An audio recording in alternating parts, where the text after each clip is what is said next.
그날도 평범했다. 된장찌개에 멸치볶음, 그리고 김치 한 접시. 저녁상에 앉은 남편은 젓가락을 몇 번 움직이더니 갑자기 멈췄다. 순자는 그 눈빛에서 뭔가 이상한 낌새를 느꼈다. 왜 그래요? 입맛이 없어요? 순자야. 응? 나 이제 이렇게는 못 살겠어. 처음엔 농담인 줄 알았다. 하지만 남편의 표정은 진지했다. 눈동자엔 미묘한 결심이 비쳤고 손끝은 떨리고 있었다. 그게 무슨 소리예요? 무슨 일 있어요? 그냥 그만하자. 서로 힘들잖아. 힘들긴 누가 힘들어? 내가 힘들지. 당신은 나 몰래 뭐라도 있나 보네. 말이 채 끝나기도 전에 남편은 숟가락을 탁 내려놨다. 됐어. 난 더는 당신이랑 못 살겠어. 순자의 머릿속이 하얘졌다. 결혼 38년. 젊은 시절 남편은 성실한 은행원이었다. 아이들 학원비 벌어보겠다고 주말마다 택시를 몰았던 사람이었다. 그런 사람이 이제 와서 못 살겠다니 말이 되지 않았다. 갑자기 왜 그래요? 당신 무슨 일 있지? 혹시 누구? 그는 잠시 머뭇거리더니 눈을 피하며 말했다. 나 다른 사람 생겼어. 그 한마디가 가슴에 비수를 꽂았다. 뭐라고? 미안하다, 순자야. 근데 그 여자나 이해해주는 사람이야. 나도 당신 이해했어요. 당신 술버릇, 빚, 퇴직 후 우울증까지. 내가 그걸 다 견뎠어요. 그런데 이 나이에 이게 무슨 꼴이에요? 그는 말없이 가방을 들었다. 이미 준비된 듯 트렁크엔 옷가방이 있었다. 당신 지금 이게 뭐 하는 짓이에요? 애들은요? 성우는 장가갔고 지연이도 출가했잖아.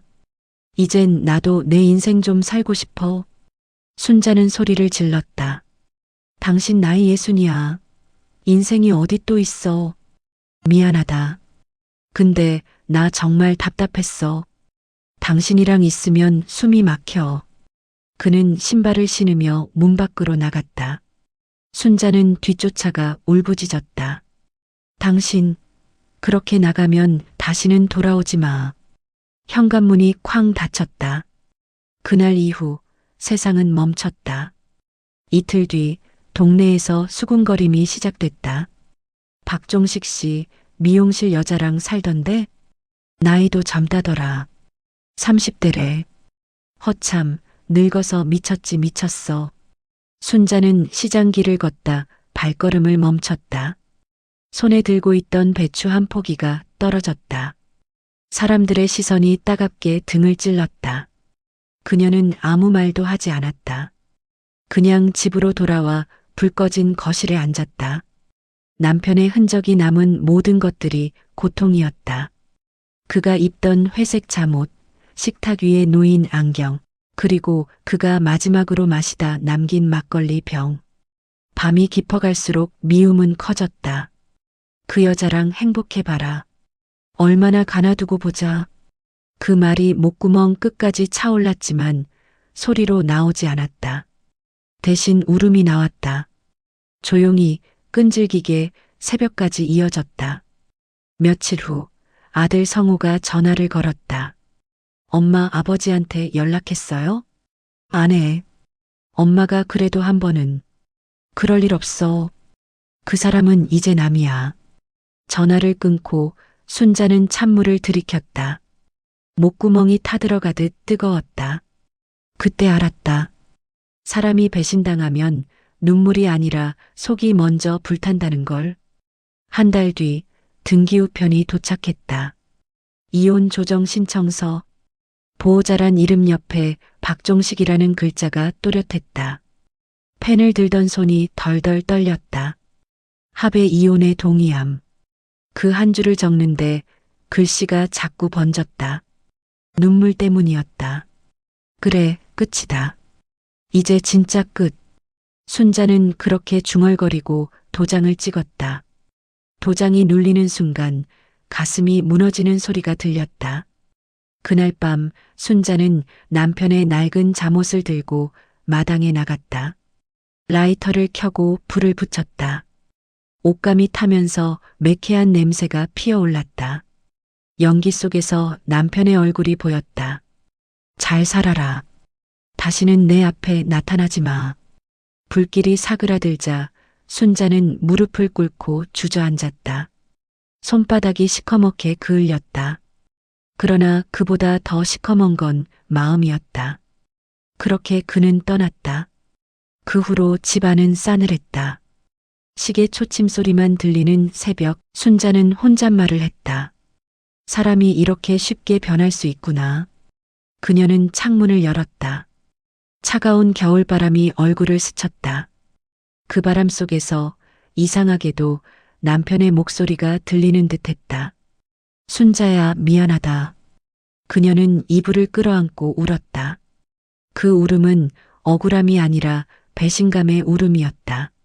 세상에서 가장 깊은 눈물이었다. 남편이 떠난 지 한 달. 집은 텅 비었고 냉장고엔 김치 반 통이 남았다. 전기요금 고지서가 식탁 위에 나뒹굴었다. 예전 같으면 남편이 이번 달도 많이 나왔네라며 투덜댔겠지만 이제 그 말소리조차 사치였다. 순자는 며칠을 멍하니 보냈다. 아침에 눈을 떠도 이유가 없었다. 살아서 뭐하나. 그 말이 하루에도 몇 번씩 입안에서 맴돌았다. 하지만 죽는 것도 겁났다. 그래서 살았다. 그냥 살아냈다. 어느 날 우연히 들른 교회 게시판에서 마트 계산원 구인 종이를 봤다. 주부 가능, 나이 무관. 그 문장 하나에 희망이 스쳤다. 면접 날 점장은 순자를 위아래로 훑어봤다. 경력은요? 가게 일 조금 했습니다. 오래전 일이지만요. 음손 느린 분은 안 됩니다. 요즘 손님들 급하거든요. 그 말이 끝나기도 전에 순자는 허리를 굽혔다. 빨리 배우겠습니다. 열심히 하겠습니다. 점장은 잠시 생각하더니 고개를 끄덕였다. 좋아요. 내일부터 나오세요. 그날 집으로 돌아오는 버스 안에서 순자는 창문에 비친 자기 얼굴을 봤다. 주름진 볼, 꺼진 눈, 그리고 입가에 흰 머리카락. 그래, 아직 괜찮아. 늙었지만 쓸모는 남았어. 스스로에게 그렇게 말했다. 첫 출근 날. 아침 일찍 집을 나섰다. 앞치마를 두르고 머리를 질끈 묶고 발이 퉁퉁 부을 때까지 계산대를 지켰다. 아줌마, 빨리 좀요.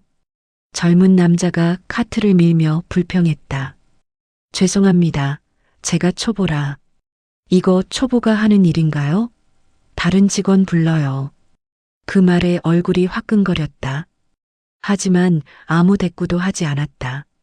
오히려 더 미안하다고 고개를 숙였다. 일이 끝난 밤 손바닥엔 동전 냄새가 배어 있었다. 쥐가 난 다리를 주무르며 순자는 거실불을 켰다. 불빛 아래 보니 손가락이 굳어 있었다. 그 손으로 그녀는 일기를 썼다. 오늘은 첫날. 창피했지만 그래도 일했다. 살아있다는 게 이렇게 고단한 줄 몰랐다. 시간이 흘러 어느덧 2달.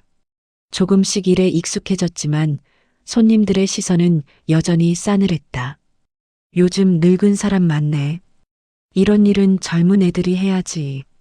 그럴 때마다 마음 한쪽이 무너졌다. 하지만 퇴근길에 문득 떠오르는 생각이 있었다. 그래도 나는 일하고 있다. 그 한 줄이 그녀를 버티게 했다. 주말 저녁 아들 성우가 전화를 걸었다. 엄마, 잘 지내요? 그냥 그렇지 뭐. 아버지, 연락 안 와요? 그럴 리가 있니? 엄마 혹시라도 아버지 아프다 그러면 너무 미워하지 마요. 성우야, 그 사람은 나한테 이미 죽은 사람이야. 통화를 끊고 난 후 순자는 창문을 열었다. 거리엔 겨울비가 내리고 있었다. 그 빗소리가 왠지 눈물 같았다. 그녀는 중얼거렸다. 죽은 사람이라도 꿈에 한 번쯤은 나왔으면 좋겠네. 그날 밤 꿈을 꿨다.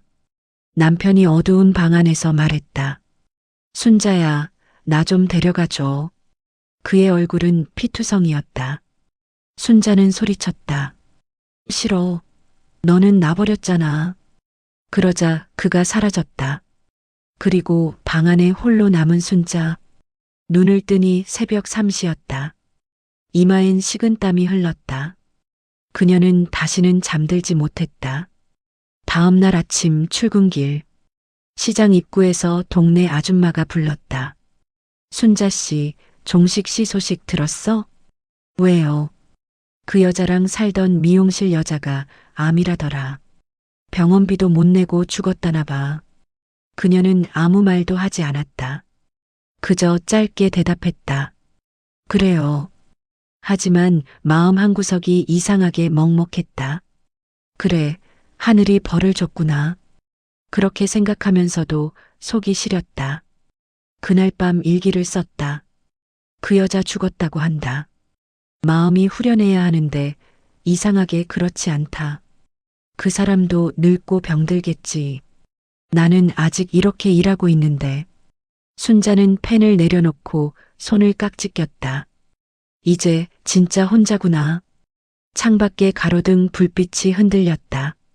그 빛 아래 순자의 얼굴엔 주름 대신 묘한 결의가 비쳤다. 그래도 나는 산다. 누구 덕도 아니고 내 힘으로. 그녀는 다음 날 새벽 평소보다 일찍 집을 나섰다. 그것이 그녀의 첫 번째 생존의 결심이었다. 그날은 이상하게 추운 봄이었다. 바람이 매섭게 불고 요양원 마당의 목련이 반쯤 시들어 있었다. 순자는 평소처럼 흰 앞치마를 두르고 복도를 걸었다. 요양원 일은 고됐다. 환자들 기저귀 갈고 식사 도와드리고 목욕시키고 나면 하루가 금세 저물었다. 박순자 요양보호사님, 오늘 새로 오신 환자 한 분 있어요. 간호사 미정이 말했다. 네, 성함은요? 박종식 씨요. 그 이름을 듣는 순간 순자의 발이 멈췄다. 손에 들고 있던 죽그릇이 덜컥 흔들렸다. 뭐라고요? 박종식 씨요. 보호자가 없대요. 주소가 이 근처라서 우리 요양원으로 왔어요. 세상이 멈춘 듯 했다. 그 이름 10년 동안 입에 올리지도 않았던 이름. 꿈에서도 피했던 이름이었다. 방은 어디죠? 2층 202호요. 상태가 좀 안 좋아요. 반신마비에 치매 초기래요. 순자는 천천히 계단을 올랐다. 심장이 쿵쾅거렸다. 손끝이 차가워지고 숨이 가빠졌다. 설마 아닐 거야. 같은 이름일 수도 있잖아. 하지만 마음 한켠은 이미 알고 있었다. 문을 열자 희미한 약 냄새와 함께 낯익은 얼굴이 보였다. 머리카락은 희끗희끗했고 얼굴 반쪽이 처져 있었다. 그 남자였다. 박종식? 그녀의 남편이자 배신자. 순자는 숨을 삼켰다. 눈앞이 흐려졌다. 그는 침대에 누워 있었다. 한 손이 떨리고 입술은 경련처럼 움직였다. 저 종식 씨. 그가 천천히 고개를 돌렸다. 그리고 눈을 떴다. 순간 그녀와 눈이 마주쳤다. 하지만 아무 말도 없었다. 그의 눈은 텅 비어 있었다. 인식하지 못하는 눈. 그녀는 미묘한 절망감을 느꼈다. 그래, 이제 나도 몰라보는구나. 식사하셔야죠. 그녀는 덤덤하게 죽을 떠먹였다. 한 숟가락, 두 숟가락. 그의 입가에서 죽이 흘러내렸다. 그녀는 천천히 수건으로 닦아줬다. 손끝이 닿을 때마다 심장이 쿵 하고 내려앉았다. 이 손, 내가 평생 미워했는데 이젠 이렇게 약해졌네. 그날 밤 순자는 숙직실에서 잠을 이루지 못했다. 밖에선 누군가의 신음소리가 들려왔다. 아, 물 좀. 그 목소리. 익숙했다. 순자는 문을 열고 나갔다. 202호 문틈 사이로 그의 얼굴이 보였다. 고통스러운 숨소리. 그녀는 물컵을 들어 그의 입가에 댔다. 천천히 드세요. 그가 고개를 들며 힘겹게 말했다. 당신 순자야? 손에 들린 컵이 흔들렸다. 그녀는 말을 잃었다. 그 순자 맞지? 네, 저예요. 그는 눈을 감고 미소를 지었다. 다행이다, 나 기억했네. 눈물이 쏟아졌다. 그녀는 급히 등을 돌렸다. 그만 쉬세요. 그는 천천히 말했다. 고마워 와줘서. 다음 날 아침 간호사들이 수군거렸다. 그 박 어르신, 부인 찾아서 온다더라. 근데 이혼했다면서? 대단하네, 그분. 순자는 들은 척도 하지 않았다. 하지만 마음은 흔들렸다. 그녀는 식당 창가에 앉아 멍하니 밖을 바라봤다. 요양원 마당에 벚꽃이 흩날렸다. 꽃잎 사이로 젊은 시절 남편의 웃음이 떠올랐다. 그는 늘 말하곤 했다. 순자야, 난 내 옆에 있을 때가 제일 편하다. 그 말이 지금은 칼처럼 아팠다. 그날 오후 아들 성호에게 전화가 왔다. 엄마, 목소리가 왜 그래요? 그냥 좀 피곤해서 그래. 요양원 일 힘들죠? 그만둬요, 몸 상해요. 아냐. 이 일은 내가 해야 할 일인 것 같아. 전화를 끊은 뒤 그녀는 202호 문 앞에서 한참을 서 있었다. 복수할 기회가 온 걸까? 그를 일부러 모른 척하며 괴롭힐 수도 있잖아. 하지만 문틈으로 보이는 남편의 얼굴은 너무나 초라했다. 그녀는 문고리에 손을 얹었다가 다시 내려놓았다. 그의 숨소리가 들렸다. 순자야, 미안하다. 그 한마디에 그녀의 눈가가 뜨거워졌다. 그날 밤 일기장에 이렇게 썼다. 오늘 그 사람을 다시 만났다. 하늘이 이렇게 장난을 치네. 이건 복수일까, 버릴까, 아니면 마지막 기회일까? 순자는 펜을 내려놓고 창밖을 바라봤다. 요양원 정원에 병자들이 세워둔 의자 몇 개가 바람에 흔들리고 있었다. 그리고 그 바람 속에 오래전 남편이 불러주던 트로트 한 구절이 희미하게 들려왔다. 사랑은 눈물의 씨앗이라더니 참 맞는 말이네. 그날 오후 요양원 복도는 이상하게 조용했다. 어제까지만 해도 들리던 TV 소리와 웃음소리가 사라지고 대신 환자들의 낮은 숨소리만이 흘러나왔다. 순자는 식판을 나르며 스스로에게 말했다. 그래, 이게 기회야. 하늘이 내게 복수하라고 보낸 기회. 그녀는 202호 앞에서 멈췄다. 문틈 사이로 보이는 남편의 얼굴은 창백했다. 하루 종일 잠만 자는 그를 보며 이상한 생각이 들었다. 내가 돌보지 않으면 저 사람은 오래 못 버티겠지. 그게 벌이야. 냉정하게 굴자. 그러나 마음은 뜻대로 움직이지 않았다. 그의 침대 옆 탁자엔 반쯤 남은 죽이 식어 있었다. 간호사가 다가와 말했다. 순자 씨, 저 어르신은 밥 잘 안 드세요.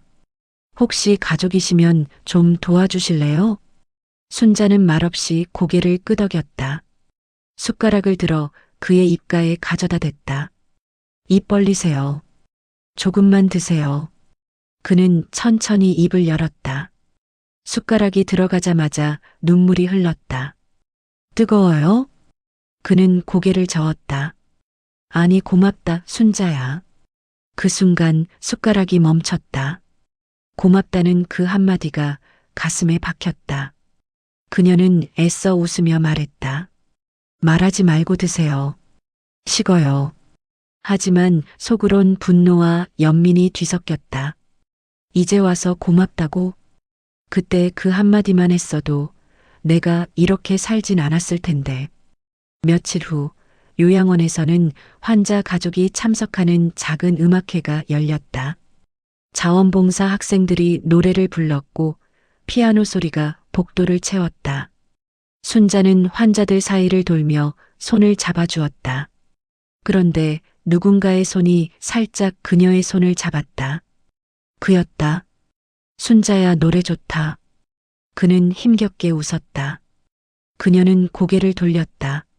조용히 하세요. 다른 분들 방해돼요.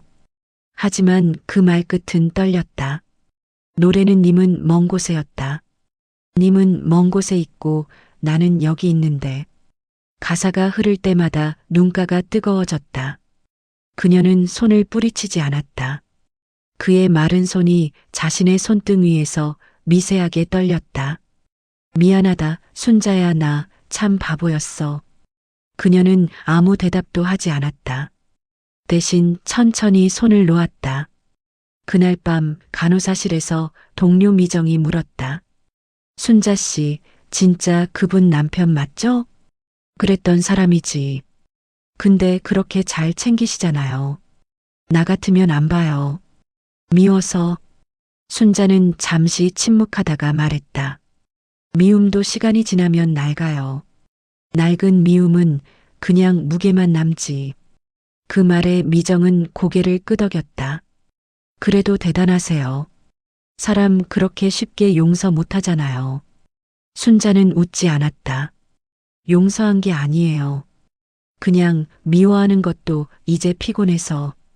다음 날 새벽 순자는 환자들 약을 돌리다 그의 방 앞에서 멈췄다. 문틈 사이로 희미한 숨소리가 들렸다. 그가 깨어 있었다. 순자야, 나 좀 봐줘. 그녀는 문을 열었다. 왜요? 나 미안해. 그때 그 여자가 죽고 나니까 나도 끝났어. 그 얘기 이제 그만하세요. 그 여자가 떠난 날 나 당신 꿈을 꿨어. 그때 깨달았어.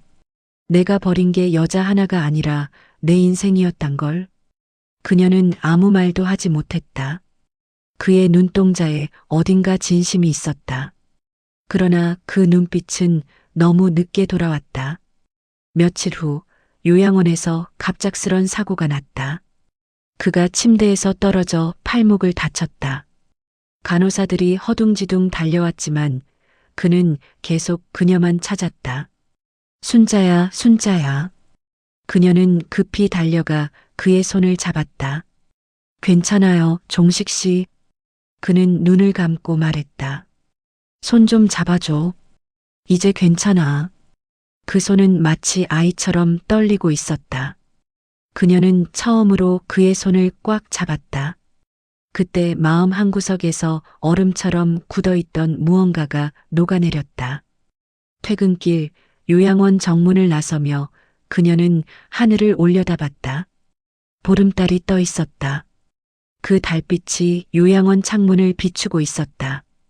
복수할 기회였는데 이젠 그런 마음이 사라졌네. 집으로 돌아온 그녀는 조용히 일기장을 폈다. 오늘 그 사람 손을 잡았다. 10년 전 그 손이 내 등을 밀고 집을 나갔는데 이제는 그 손을 내가 잡아준다. 세상 참 돌고 돈다. 그녀는 펜을 내려놓고 창밖의 달을 바라봤다. 달빛이 눈물처럼 흘러내렸다. 며칠째 비가 내렸다. 요양원 복도엔 눅눅한 공기와 약 냄새가 섞여 있었다. 창문 너머로 봄비가 내리는데도 그녀의 마음은 여전히 겨울 같았다. 그날도 평소처럼 202호 문을 열었다. 남편은 창가에 누워 있었다. 침대 머리맡에는 말라버린 국화꽃 한 송이가 놓여 있었다. 누군가 버린 꽃이었다. 그녀는 그걸 버리려다 멈췄다. 그래, 버릴 것도 없지. 남은 게 뭐가 있겠어.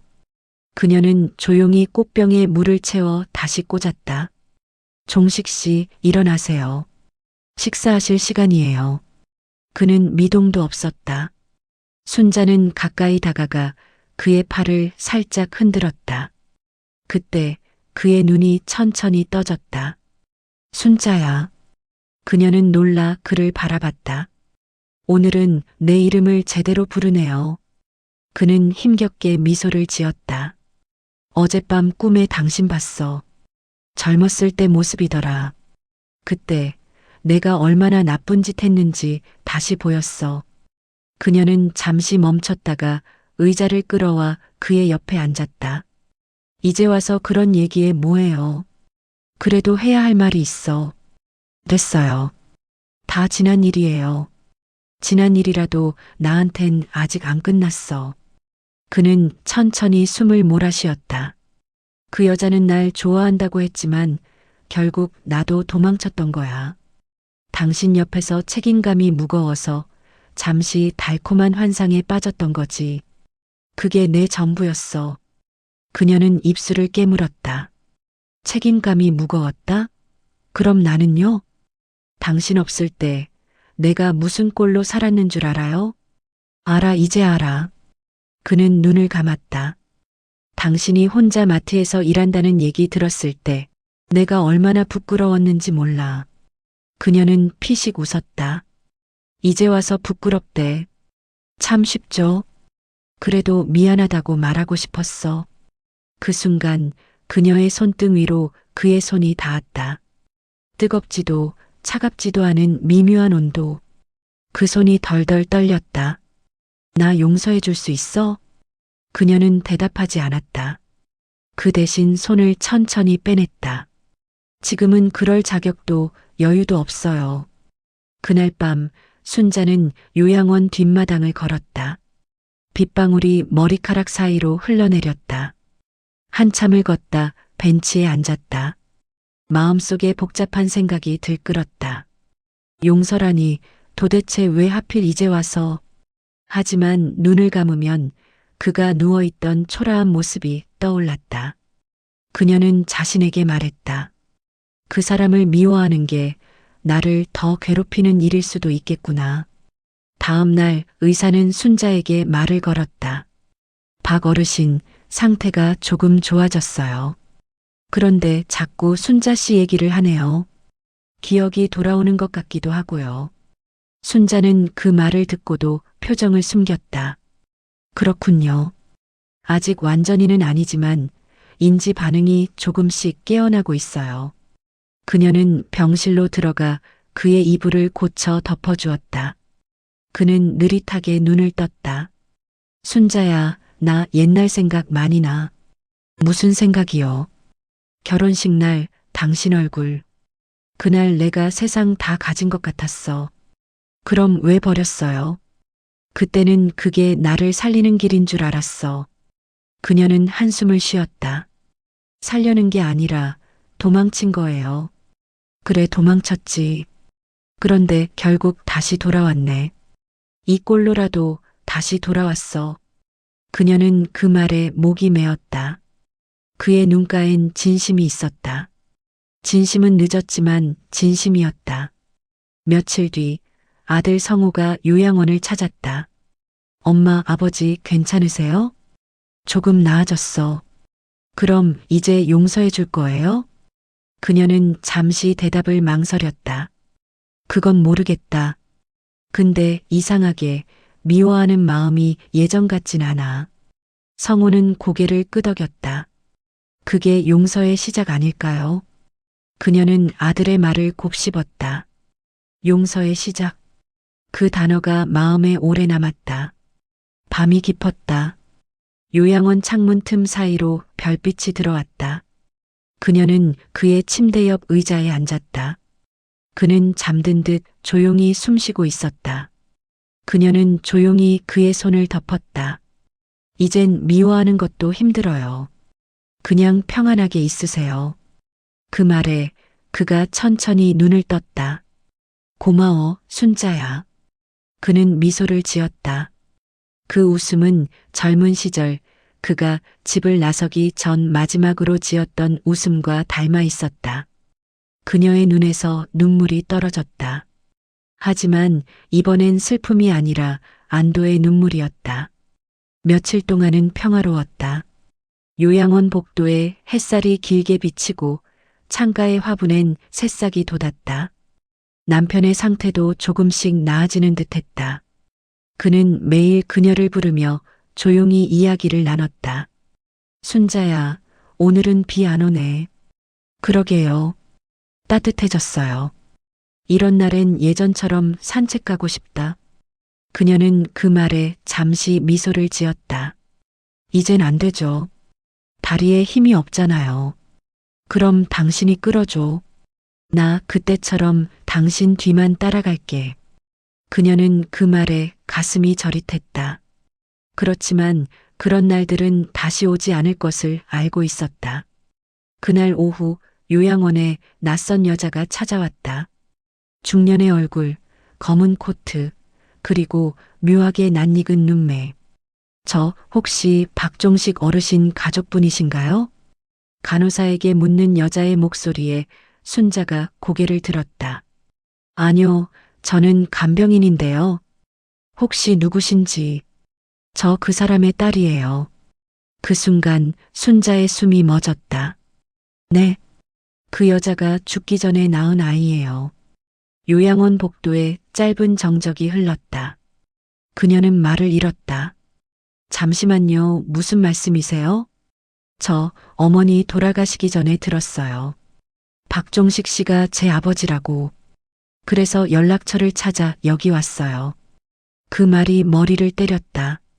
순자는 겨우 의자에 앉았다. 그럼 당신은? 저는 33이에요. 그때 어머니가 저 낳고 아버지랑은 헤어졌대요. 그녀의 눈동자는 흔들림 없이 단단했다. 이제 와서 복잡하게 하고 싶은 생각은 없어요. 그냥 한번 얼굴은 보고 싶었어요. 순자는 그제야 겨우 입을 열었다. 잠시만 기다리세요. 그녀는 천천히 202호 문을 열었다.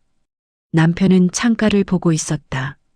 종식 씨, 왜 그래, 순자야? 누가 왔어요? 당신 딸이래요. 그는 한참을 멍하니 있다가 천천히 고개를 돌렸다. 뭐라고? 그 여자 있잖아요. 그 사람 딸이래요.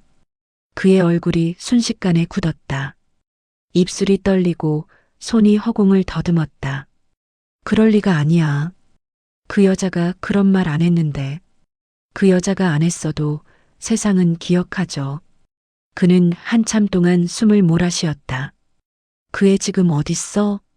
바깥에 있어요. 들어오겠대요. 보여줘. 정말 보고 싶어요? 그래. 이제라도 봐야지. 문이 열리고 여자가 들어왔다. 조용히 고개를 숙였다. 아버지. 그 한마디에 종식의 어깨가 떨렸다. 그래 내가. 그의 목소리는 갈라졌다. 내 어머니랑 닮았구나.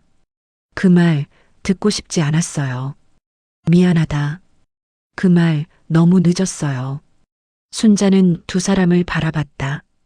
이 기묘한 풍경 과거와 현재가 한 병실 안에서 부딪히는 장면. 남편은 울었고 여자는 냉정했다. 나는 아버지를 원망하지 않아요. 다만 어머니가 죽을 때 혼자였다는 게 너무 슬펐어요. 그 사람 곁에는 당신이 아니라 당신이 버린 인생이 있었거든요. 그 말은 순자의 가슴에도 꽂혔다. 그녀는 자신도 모르게 눈을 돌렸다. 그럼 전 이만 가볼게요. 잠깐만 이름이라도. 박소연이에요. 그녀는 그렇게 문을 나갔다. 남편은 그 자리에 굳은 듯 서 있었다. 눈빛이 흔들리고 입술이 떨렸다. 소연이라 그 아이가 그렇게 컸구나. 그날 밤 순자는 요양원 옥상으로 올라갔다. 비가 그친 하늘에 별이 뜨고 있었다. 그녀는 혼잣말을 했다. 하늘도 참 잔인하네. 그 사람 벌 주려면 내 앞에서 이렇게까지 보여줘야 했나? 손에 쥔 일기장이 젖어들었다. 오늘 그 사람의 과거가 내 앞에 나타났다. 그동안 잊은 줄 알았던 미움이 다시 올라왔다. 나는 아직 완전히 용서하지 못했다. 용서란 이렇게 어려운 거구나. 다음 날 그는 그녀를 불렀다. 순자야, 그 아이 잘 있지? 잘 모르겠어요. 하지만 그의 눈빛 그건 분명 당신 닮았어요. 그럼 됐다. 나 이제 후회 안 할래. 적어도 한 번이라도 얼굴 봤잖아. 그는 미소를 지었다. 하지만 그 미소엔 슬픔이 섞여 있었다. 이제 좀 편해졌어요? 아니, 더 괴로워. 그럼 왜 웃어요? 너라도 용서해주면 조금은 가볍게 가고 싶어서. 그녀는 눈을 감았다. 그의 말이 바람처럼 스쳤다. 가볍게 가고 싶다. 그 말이 예감처럼 마음을 파고들었다. 그의 여름은 유난히 더웠다. 요양원 창문마다 선풍기가 돌아갔지만 바람은 뜨거웠다. 순자는 땀에 젖은 앞치마를 벗고 잠시 복도 끝에 기대섰다. 창문 밖으로 매미 소리가 요란했다. 그 소리는 이상하게 사람의 심장을 두드렸다. 살아있다는 게 이런 소리일까? 아니면 죽음을 재촉하는 소리일까? 202호 병실 문틈 사이로는 여전히 기계음이 들렸다. B-, B-. 규칙적이던 그 소리가 요즘은 간혹 흔들렸다. 그는 점점 더 말을 잃어가고 있었다. 이제는 눈빛으로만 대화했다. 종식 씨, 물 드실래요? 그녀가 물컵을 가져가면 그는 천천히 고개를 끄덕였다. 손이 떨려 물이 입가에 흘러도 그는 미소를 지었다. 그 미소가 오히려 더 아팠다. 하루하루 그를 돌보는 일이 벌처럼 고통스러우면서도 이상하게 놓을 수 없었다. 마치 한때 자신을 버렸던 그 사람이 아니라 자신이 평생 돌보지 못한 또 다른 인생의 일부를 만진다는 느낌이었다. 그날 오후 의사가 말했다. 박 어르신, 폐렴이 악화됐어요. 며칠이 고비일 겁니다. 그럼 병원으로 옮겨야죠. 이분은 이미 연명치료 거부 서류에 사인하셨어요. 순자는 말을 잃었다. 언제요? 한 달 전에요. 내가 더는 살 자격이 없다고 쓰셨더군요. 순자의 무릎이 휘청였다. 그녀는 벽에 손을 짚었다. 그 사람답네 끝까지 혼자 결정하네. 하지만 이상하게도 분노보다 슬픔이 먼저 밀려왔다. 그날 밤 그는 거의 말을 하지 못했다. 눈을 뜨기도 힘겨워 보였다. 순자가 물수건으로 그의 이마를 닦아주자 그가 간신히 손을 들어 그녀의 손을 잡았다. 순자야. 네, 저예요. 내 서랍에 편지 있어. 편지요? 그거 나 죽으면 읽어줘. 그런 소리 하지 마세요. 그는 미소를 지었다. 이제는 미안하단 말 100번은 했으니까. 이제 고맙단 말만 하고 싶었어. 그 말에 순자의 눈가가 젖었다. 고맙긴요. 살면서 고마운 일이 뭐가 있었어요. 그래도 당신은 내 인생에서 가장 오래 남은 사람이야. 그가 그렇게 말하자 그녀의 입술이 떨렸다. 그럼 왜 그땐? 몰랐어. 당신이 내 마지막이 될 줄. 그 순간 매미 소리가 멎었다. 세상이 정지한 듯했다. 이튿날 새벽. 순자는 낯선 고요 속에서 깼다. 202호 문 앞에 선 간호사 얼굴이 창백했다. 박 어르신이 방금. 그녀는 그 이상 듣지 못했다. 발걸음이 저절로 병실 안으로 향했다. 그는 눈을 감고 있었다. 입가엔 미세한 미소가 걸려 있었다. 마치 긴 여행을 마친 사람처럼 편안한 얼굴이었다. 순자는 그의 손을 잡았다. 아직 따뜻했다. 이제 정말 갔네요. 그녀는 낮게 중얼거렸다. 그 손을 잡고 있자니 이상하게도 한기가 아닌 평온이 느껴졌다. 오래전 이혼 도장 찍던 날 그의 이름 옆에 끝이라 써두었던 기억이 스쳤다. 하지만 지금은 알았다. 그 끝은 다시 시작의 다른 이름이었다는 걸. 장례는 조용히 치러졌다. 가족이라곤 그녀와 아들, 그리고 멀리서 잠시 찾아온 박소연 뿐이었다. 소연은 조문이 끝나고 돌아가기 전 봉투 하나를 내밀었다. 아버지가 저한테 부탁하셨어요. 꼭 어머니께 전해달라고. 순자는 봉투를 받아들었다. 봉투엔 삐뚤빼뚤한 글씨로 순자에게 라고 적혀 있었다. 그녀는 그 자리에서 봉투를 열지 못했다. 손끝이 자꾸 떨렸다. 집에 돌아와 방 한가운데 앉았다. 커튼 사이로 저녁 햇살이 희미하게 스며들었다. 그녀는 조심스레 봉투를 열었다. 편지 속에는 낡은 필체로 써내려간 짧은 문장들이 있었다. 순자야, 내가 그때 왜 떠났는지 이제는 말할 수 있을 것 같아. 사랑해서 떠난 게 아니라 내 자신이 너무 초라해서 당신 곁에 있을 자격이 없다고 느꼈어. 평생 후회했어. 당신이 나를 용서하지 않아도 괜찮아. 대신 나 자신을 용서할 수 있게 도와줘. 종식. 편지를 다 읽자 손끝이 젖었다. 눈물이 편지 위에 떨어져 잉크가 번졌다. 그녀는 그 종이 조각을 품에 안았다. 바보 같은 사람 그렇게 살고 그렇게 가요. 그녀는 창문을 열었다. 바람이 들어왔다. 그 바람이 마치 그 사람의 마지막 숨결처럼 느껴졌다. 그녀는 조용히 눈을 감았다. 그날 밤 일기장에 이렇게 썼다. 그 사람 결국 편지 한 장 남기고 갔다. 하지만 그 한 장이 내 마음을 녹였다. 죽음보다 무서운 건 미움이었고 미움보다 깊은 건 용서였다. 그리고 덧붙였다. 이제 나는 그를 미워하지 않는다. 그 사람은 내 청춘의 그림자였고 그 그림자를 품은 채 나는 오늘도 살아간다. 장례가 끝난 지 3일째 되는 날, 순자는 검은 옷을 벗어 빨래줄에 걸었다. 바람이 불자 천이 펄럭였다. 그 바람이 마치 누군가의 손짓 같았다.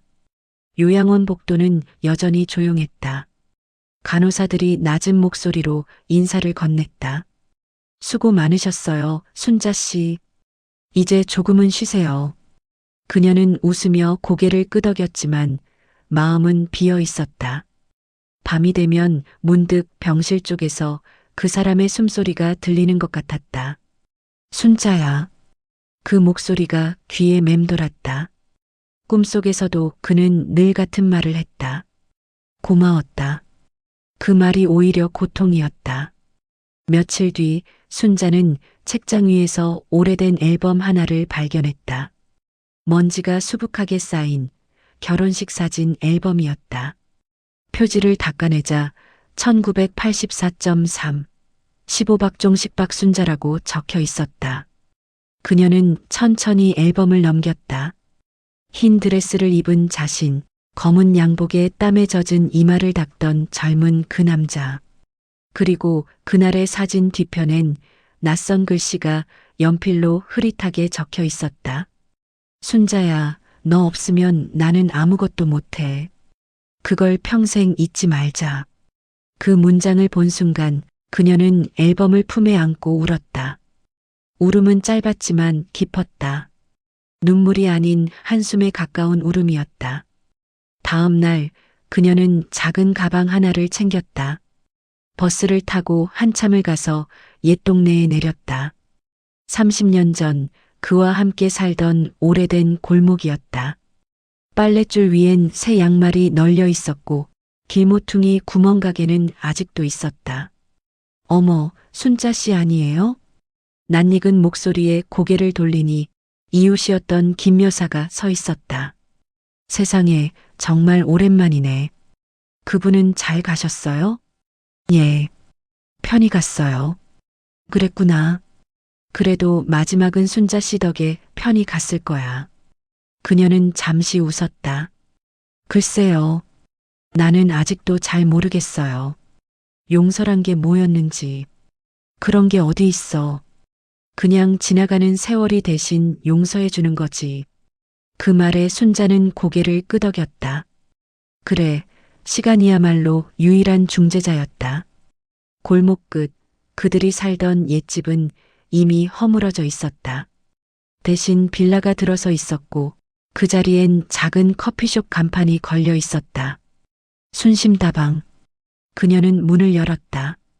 젊은 사장이 반갑게 인사했다. 어서 오세요. 혼자세요?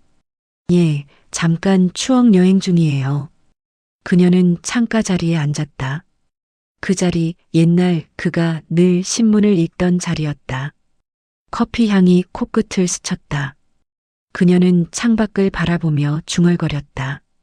종식 씨, 당신이라면 이 커피 맛 어땠을까?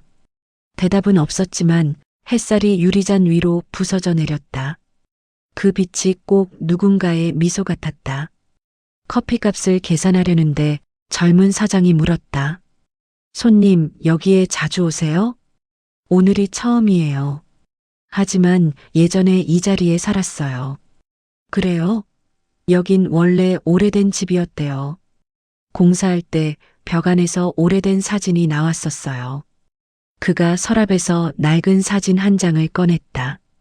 사진 속엔 젊은 남자와 여자가 웃고 있었다. 남자는 아이를 안고 있었고 여자는 그 옆에서 활짝 웃고 있었다. 그녀는 사진을 보는 순간 손끝이 떨렸다. 이건 아네요. 진짜요? 놀랍다. 혹시 이거 제가 가져가도 될까요? 물론이죠. 운명인가 봐요. 그녀는 사진을 품에 넣고 가게를 나섰다. 골목 어귀에서 뒤를 돌아보았다. 그가 서 있던 자리에 한 줄기 바람이 부드럽게 지나갔다. 마치 잘 가요라는 인사처럼. 집에 돌아와 그녀는 작은 액자를 꺼내 사진을 넣었다. 그 옆엔 그가 남긴 편지를 두었다. 책상 위에 두고 조용히 향을 피웠다. 그리고 낮은 목소리로 말했다. 이제 정말 잘 가요. 이젠 나도 내 삶을 살아야죠. 그녀는 창문을 열었다. 늦여름의 바람이 방 안을 스쳤다. 커튼이 흔들리고 햇살이 들어왔다. 그녀는 한참을 그렇게 앉아 있었다. 그날 밤 일기장에 이렇게 썼다. 그 사람의 집터에 다녀왔다. 시간은 모든 것을 지웠지만 향기와 기억은 아직 남아 있었다. 사람은 죽으면 사라지는 게 아니라 누군가의 기억 속에서 다시 태어난다는 걸 알았다. 그리고 마지막 문장. 나는 이제 과거가 아니라 내일을 바라본다. 그 사람은 내 어제였고 이제 내 삶의 오늘은 나 자신이다. 그녀는 펜을 내려놓고 등불을 껐다. 창밖의 여름 하늘에 별 하나가 반짝였다.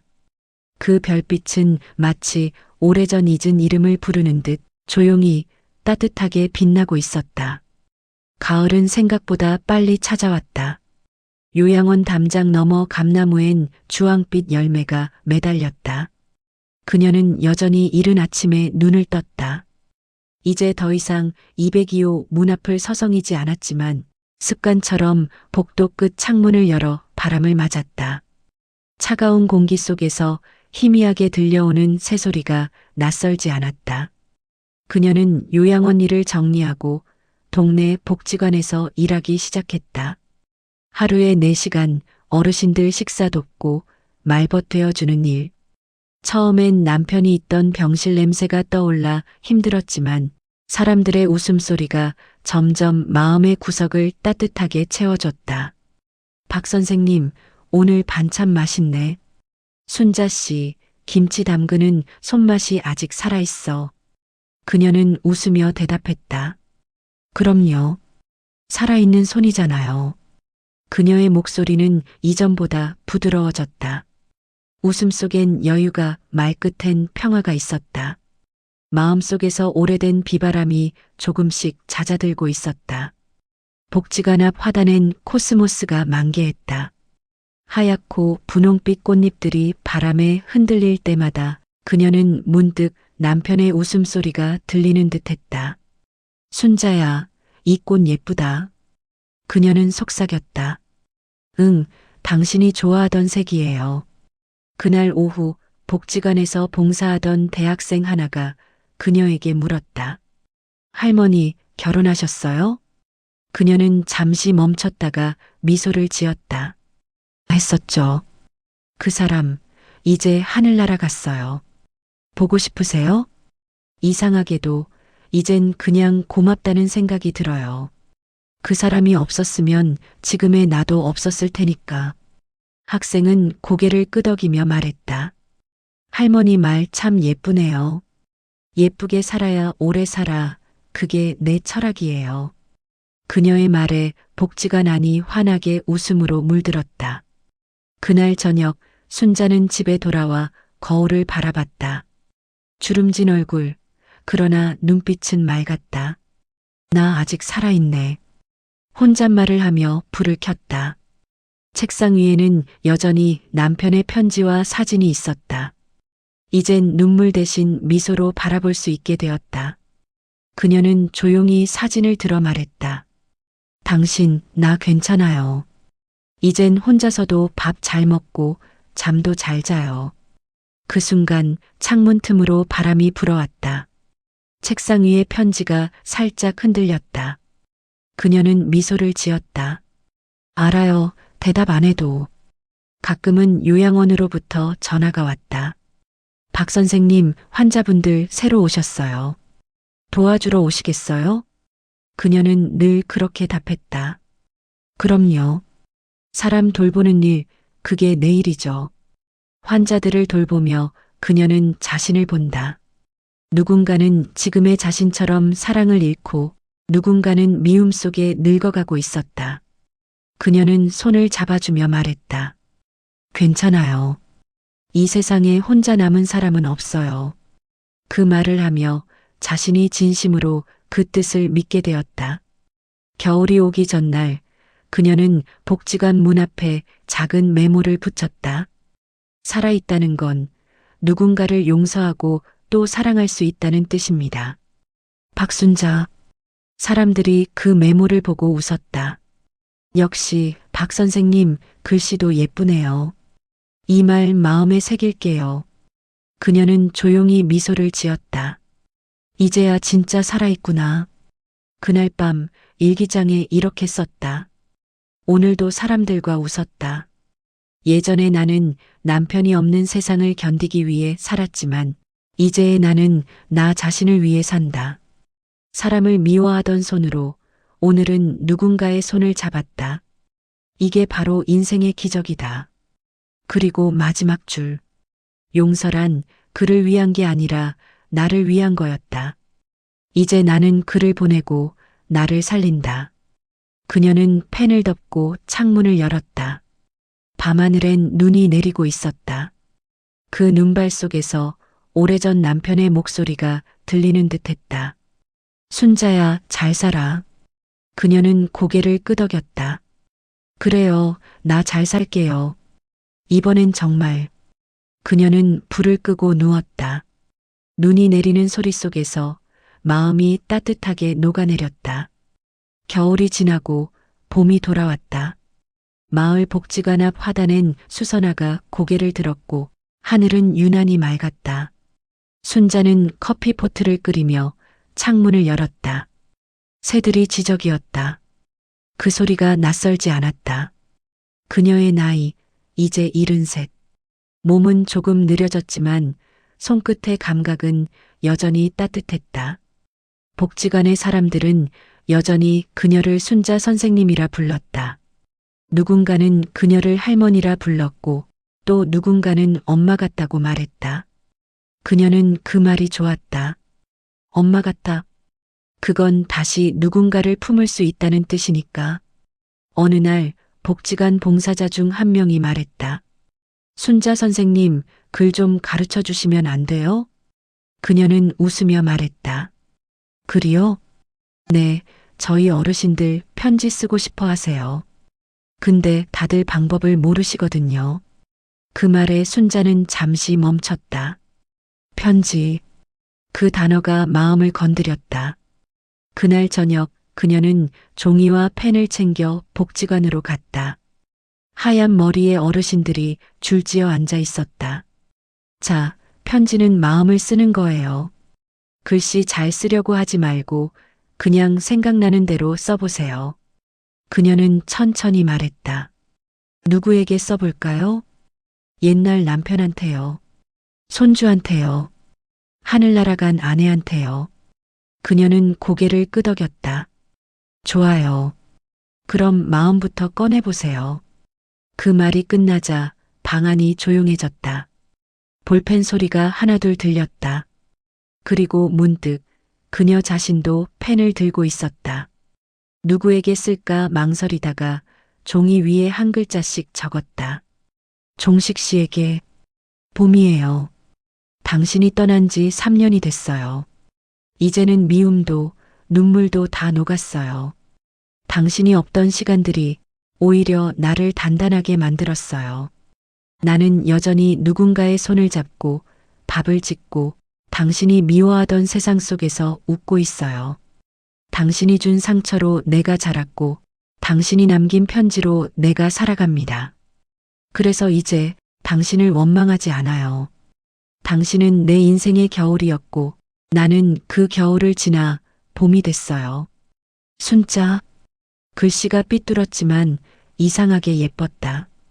그녀는 편지를 접어 작은 봉투에 넣었다. 그리고 창문을 열고 바람에 살짝 내맡겼다. 봉투가 바람을 타고 흔들리다 멀리 날아갔다. 그날 밤 그녀는 일찍 잠이 들었다. 꿈속에서 남편이 서 있었다. 예전처럼 젊은 얼굴이었다. 그는 환하게 웃으며 말했다. 고맙다, 순자야. 너 덕분에 이제 나도 편해. 그녀는 미소 지었다. 이제 진짜 가요. 그는 고개를 끄덕였다. 그래, 잘 살아. 그리고 사라졌다. 그녀는 눈을 떴다. 창문 밖으로 새벽 햇살이 들어왔다. 방 안 공기가 따뜻했다. 그녀는 조용히 중얼거렸다.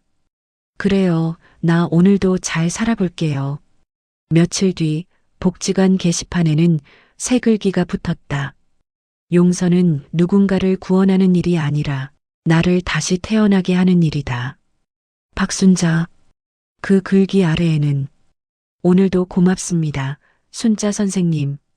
이라는 손글씨 메모들이 빼곡히 붙었다. 그녀는 게시판 앞에 서서 미소 지었다. 햇살이 그녀의 흰 머리 위로 내려앉았다. 그 순간 바람 한 줄기가 스쳤다. 꽃잎 하나가 그녀의 어깨에 내려앉았다. 그녀는 그 꽃잎을 손끝으로 만지며 말했다. 당신 또 장난치죠? 바람이 대답하듯 살짝 웃었다. 그날 일기장의 마지막 페이지. 그 사람과 함께한 세월은 상처였지만 그 상처는 결국 나를 사람으로 만들었다. 사랑은 끝났지만 마음은 여전히 살아있다. 나는 이제 매일이 봄이다. 그녀는 펜을 내려놓고 창문을 열었다. 햇살이 환히 들어왔다. 바람이 커튼을 흔들었다. 그리고 어딘가에서 들려오는 매미 소리처럼 작지만 또렷한 생의 기척이 있었다. 그녀는 눈을 감고 미소 지었다. 종식 씨, 봄이 다시 왔어요.